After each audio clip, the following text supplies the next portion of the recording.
Hi friends, ఎలా ఉన్నారు? బాగున్నారా? నేను చాలా బాగున్నానండి. ఈరోజు మన వీడియో ఏంటంటే ఇడ్లీ ఉప్మా. నేను వీడియోలో చూపిస్తున్నాను కదా, ఇడ్లీ 4 స్మాష్ చేయాలి.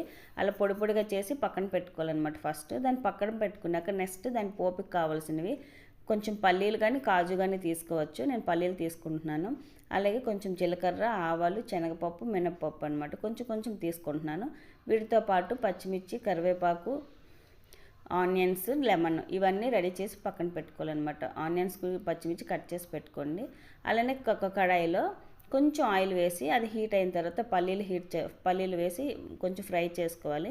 నెక్స్ట్ ముందుగా రెడీ చేసి పెట్టుకున్నాం కదా పోపు, కొంచెం అది కూడా వేసి ఫ్రై చేసుకోవాలన్నమాట. నెక్స్ట్ పచ్చిమిర్చి, కరివేపాకు, ఆనియన్స్ ఇవన్నీ యాడ్ చేసి ఒక 2 మినిట్స్ అండి ఫ్రై చేయాలి. 2 మినిట్స్ అలా ఫ్రై చేసిన తర్వాత టేస్ట్ తగ్గట్టు సాల్ట్ అన్నీ వేసుకొని ఒక 2-3 మినిట్స్ ఇంకా ఫ్రై చేసుకోవాలన్నమాట. అట్లా ఫ్రై చేసుకున్నాక టేస్ట్ తగ్గట్టు సాల్ట్ కూడా వేసుకున్నాం కదా. నెక్స్ట్ ఏంటంటే మనం ఆల్రెడీ రెడీ చేసి పెట్టుకున్నాం కదా ఇడ్లీ పిండి, దాన్ని కూడా వేసి బాగా కలుపుకోవాలన్నమాట. ఒక 2-3 మినిట్స్ దాన్ని అట్లా ఫ్రై చేయాలి. ఫ్రై చేసిన తర్వాత కొంచెం ఇంకొక 2 మినిట్స్లో దాన్ని ఆఫ్ చేస్తాం. అనేటప్పుడు నిమ్మకాయ రసాన్ని పైన కొంచెం వేసుకుంటూ మళ్ళీ కలుపుకుంటే మన ఇడ్లీ పోపు రెడీ అయిపోతుంది.